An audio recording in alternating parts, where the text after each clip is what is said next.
संबोधन में कोरोना संकट से निपटने में अपनी सरकार के कदमों की तारीफ की और ये भरोसा दिलाया कि देश इस संकट से पूरी तरह उबर सकता है, जिसके लिए उन्होंने आत्मनिर्भर भारत का मंत्र दिया। देश के लोगों से अपील की कि संकट के इस वक्त को मौके की तरह देखा जाए। उन्होंने करीब 20 लाख करोड़ के आर्थिक पैकेज का ऐलान किया। ये रकम देश की जीडीपी का करीब 10% है। उन्होंने मजदूरों और रोज कमाने वाले लोगों को इस दौरान हुई मुसीबत का भी जिक्र किया और यह कहा कि ऐसे लोगों को मजबूत करना अब देश की जिम्मेदारी है। प्रधानमंत्री ने लोगों से अपील की है कि इस संकट से उबरने के लिए देश में बनी चीजों का ज्यादा से ज्यादा इस्तेमाल किया जाए। इसके लिए उन्होंने लोकल पर वोकल का नारा दिया। ये चाइना से बनी हुई चीजें आ रही थी, अब हमें अपनी देश की बनी हुई चीजें इस्तेमाल करनी है। वहीं लॉकडाउन को 17 मई के बाद भी बढ़ाया जाएगा, यह भी प्रधानमंत्री के संबोधन से साफ हो गया। हालांकि अब की बार लॉकडाउन पहले से अलग हो सकता है, नए नियमों वाला होगा, लॉकडाउन 4, ये प्रधानमंत्री ने कहा। लॉकडाउन का चौथा चरण, लॉकडाउन 4, पूरी तरह नए रंग रूप वाला होगा, नए नियमों वाला होगा। राज्यों से हमें जो सुझाव मिल रहे हैं उनके आधार पर लॉकडाउन 4, इससे जुड़ी जानकारी भी आपको 18 मई से पहले दी जाएगी। कोरोना संकट पर देश के नाम संबोधन में प्रधानमंत्री नरेंद्र मोदी ने करीब 20 लाख करोड़ रुपए के विशेष आर्थिक पैकेज का ऐलान किया। इस 20 लाख करोड़ में वो पैकेज भी शामिल है जिनकी घोषणा लॉकडाउन के ऐलान के बाद आरबीआई ने की थी। कोरोना संकट से जुड़ी जो आर्थिक घोषणाएं की थी, जो रिजर्व बैंक के फैसले थे और आज जिस आर्थिक पैकेज का ऐलान हो रहा है, उसे जोड़ दें तो ये करीब करीब 20 लाख करोड़ रुपए का है। 20 लाख करोड़ रुपए का है। ये पैकेज भारत की जीडीपी का करीब करीब 10% है। आर्थिक पैकेज के ऐलान के साथ ही प्रधानमंत्री ने देश में बनी चीजों के इस्तेमाल पर जोर दिया और लोगों से अपील की कि वो लोकल चीजों का इस्तेमाल करने के साथ साथ उनका प्रचार भी करें, वोकल भी हों। कोरोना संकट ने हमें local manufacturing, local market, local supply chain, इसका भी महत्व बराबर समझा दिया है।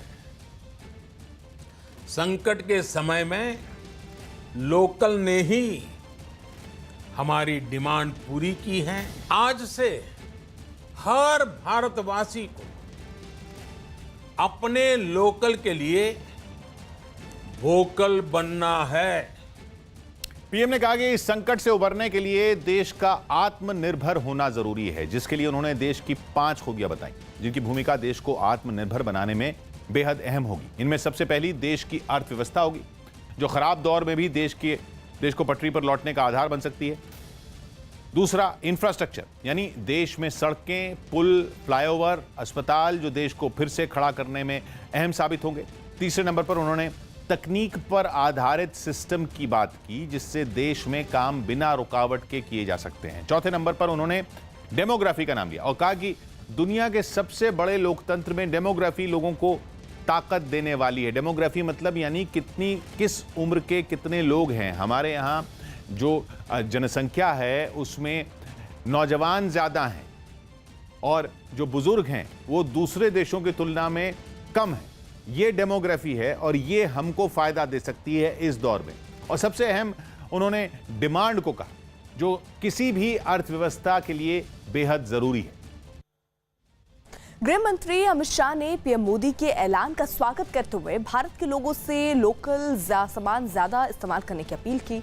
उन्होंने ट्वीट किया और ट्वीट करके उन्होंने लिखा कि प्रधानमंत्री नरेंद्र मोदी, आज आह्वान उन्होंने किया कि 21वीं सदी भारत की सदी हो। इस वाक्य को अब सत्यता में बदलने का समय आ गया है और ये सिर्फ 130 करोड़ भारतीयों के आत्मनिर्भर भारत के संकल्प से ही संभव है। हमें संकल्प लेना होगा कि अब आत्मनिर्भर भारत ही विश्व का नेतृत्व करेगा। 130 करोड़ लोगों की शक्ति वाला भारत अगर ठान ले तो हर संकल्प संभव है।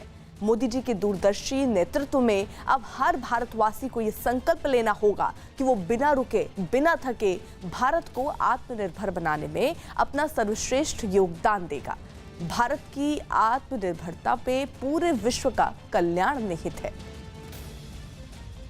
उधर राजस्थान के मुख्यमंत्री अशोक गहलोत ने पीएम मोदी के ऐलान का स्वागत किया और ट्वीट किया कि आर्थिक पैकेज पर पीएम मोदी की घोषणा का बहुत समय से इंतजार था।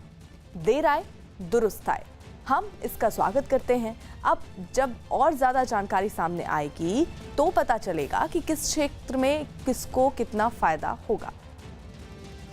तो ये अशोक गहलोत का ये ट्वीट, उन्होंने ट्वीट के माध्यम से ये बात कही कि देर आए लेकिन दुरुस्त आए, लेकिन किसको क्या मिलेगा ये भी अब कुछ दिन बाद ही स्पष्ट हो पाएगा।